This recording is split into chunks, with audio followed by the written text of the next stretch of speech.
नमस्कार। रूस का यूक्रेन पर अब तक का सबसे घातक मिसाइल हमला, विशाल बांध को किया नष्ट, कई क्षेत्रों में बिजली सेवा बाधित।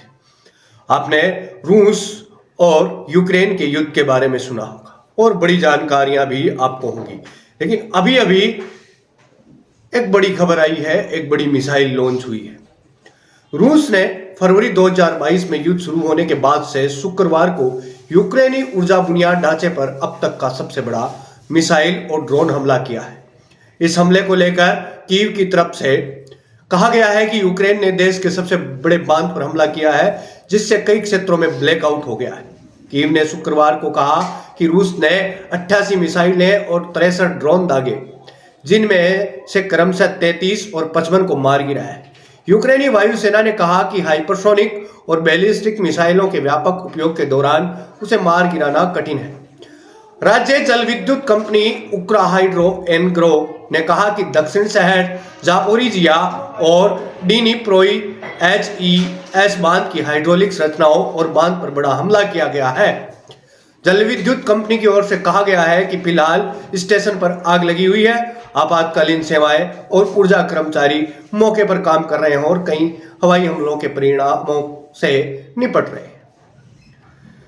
यह एक खबर है यूक्रेन और रशिया के मध्य की लड़ाई को, जिसने आपने लंबे समय से देखा होगा। मैं आपका दोस्त और होस्ट कपिल बाटर और आप देख रहे हैं बम्बाट। बम्बाट पर आप देख रहे हैं देश विदेश में घटी घटनाएं, और ये अभी पिछले कुछ समय पहले की ही घटना है। चलिए अपनी खबर की तरफ वापस से रुख करते हैं। ऊर्जा मंत्री जर्मन गेलुशेंचोंको ने कहा कि हमला यूक्रेन की ऊर्जा बुनियादी ढांचे पर सबसे बड़ा हमला है। उन्होंने फेसबुक पर लिखा, लक्ष्य सिर्फ नुकसान पहुंचाना नहीं, बल्कि पिछले साल की तरह देश की ऊर्जा प्रणाली को बड़े पैमाने पर विफल करने की कोशिश करना है। बता दें कि राष्ट्रपति वोलोदिमीर जेलेंस्की ने हाल ही के दिनों में पश्चिमी सहयोगों से अधिक हवाई सुरक्षा प्रदान करने का आग्रह किया था। राष्ट्रपति जेलेंस्की ने शुक्रवार को किए नए यूक्रेनी ऊर्जा बुनियादी ढांचे पर हमले की निंदा की और कहा कि 9 क्षेत्रों में बिजली आपूर्ति की मरम्मत के लिए काम चल रहा है। उन्होंने लिखा, रूस के लोगों की सामान्य जिंदगियों के खिलाफ युद्ध कर रहा है। इस आतंक में मारे गए लोगों के परिवारों और प्रियजनों के प्रति मेरी संवेदना है। उन्होंने कहा, रूस जानबूझकर नागरिकों को निशाना बनाने से इनकार करता है।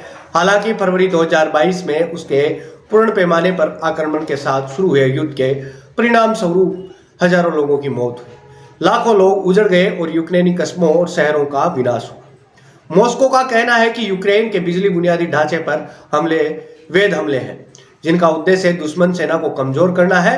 यूक्रेन के आंतरिक मंत्री ने शुक्रवार को कहा कि देश भर में कम से कम 2 लोग मारे गए और 14 घायल हो गए। इसके अलावा अन्य 3 लोग लापता भी। रूस और यूक्रेन की लड़ाई न जाने कब चलेगी, कब थमेगी, लेकिन भारतीय संस्कृति और भारतीय इतिहासों में एक बात निकल कर आती है कि युद्ध सिर्फ और सिर्फ एक बड़ी विडंबना लेकर आता है, एक बड़ी विघटना लेकर आता है, एक दुर्घटना लेकर आता है, जिससे एक देश के अंदर हो रही लड़ाई ही नहीं, उसके आसपास के देशों को भी समस्या होती है। लड़ाई सिर्फ और सिर्फ नुकसान दे सकती है और कुछ नहीं। तो दोस्तों, रूस और यूक्रेन की लड़ाई अब रुकनी चाहिए, ये बहुत हो गया। हिंसात्मक दृष्टि से देखें तो कई देशों को इस चीज़ों का नुकसान भी होगा, कई लोगों की जान जाएगी, जान माल का नुकसान भी होगा। आज के लिए इतना ही। मैं आपका दोस्त और होस्ट कपिल और आप देख रहे हैं द बम्बाट। द बम्बाट पर आप देख रहे हैं देश विदेश की घटना।